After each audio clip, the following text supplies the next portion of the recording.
Lâchez la grappe aux musulmans de ce pays. Cette semaine, Mathilde Panot, une étude de l'Institut IFOP a été très commentée et parfois très critiquée aussi. Elle semble montrer que les musulmans de France sont de plus en plus croyants, ce qui est évidemment leur droit, mais aussi qu'une partie d'entre eux, les plus jeunes, des musulmans notamment, ont une pratique de plus en plus rigoriste de l'islam. Est-ce que ça vous inquiète? Alors bon, d'abord il faut dire que ce sondage, il a été commandé par une officine d'extrême droite, ça c'est la première chose, et avec une méthode qui n'est absolument pas rigoureuse. Ça a été décrypté par plusieurs de vos confrères et consoeurs journalistes.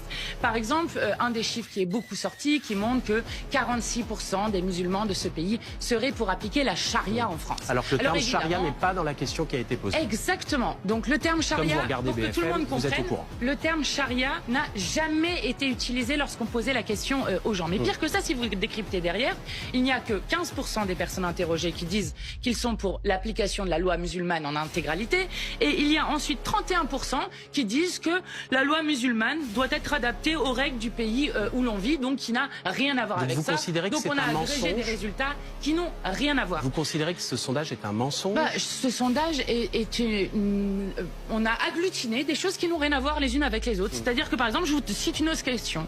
On a demandé aux gens, estimez-vous qu'un musulman peut rompre avec l'islam? Vous feriez pire en termes d'islam rigoriste. 73% jugent acceptable de rompre avec l'islam. Ouais. Combien c'était la dernière fois?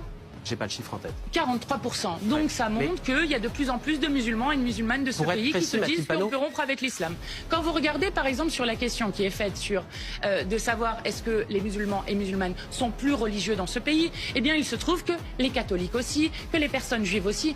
Donc maintenant ce sondage a été fait pour une seule chose, et c'est pour ça que l'extrême droite l'instrumentalise à ce point, c'est pour accréditer la thèse des chocs de civilisation dans ce pays, le fait que les musulmans de ce pays seraient des sortes d'ennemis de l'intérieur, et c'est insupportable. Moi je veux redire, lâchez la grappe aux musulmans de ce pays, lâchez-leur la grappe. Ça suffit de les présenter comme des terroristes en herbe. Pour être parfaitement clair, Mathilde Panot, vous considérez que l'Institut IFOP a menti, qu'il s'est fait avoir, qu'il a triché sur les réponses? Écoutez, l'Institut IFOP, quand vous regardez les petites notes de bas de page qui sont faites, puisque c'est comparé avec une étude d'il y a 30 ans, montrent qu'eux-mêmes disent il faut prendre les résultats avec beaucoup de précaution parce que je ne sais quoi.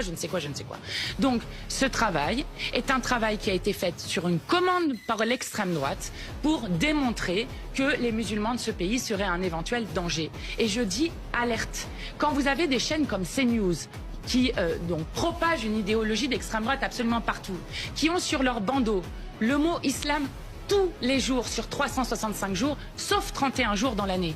Maintenant, ça suffit.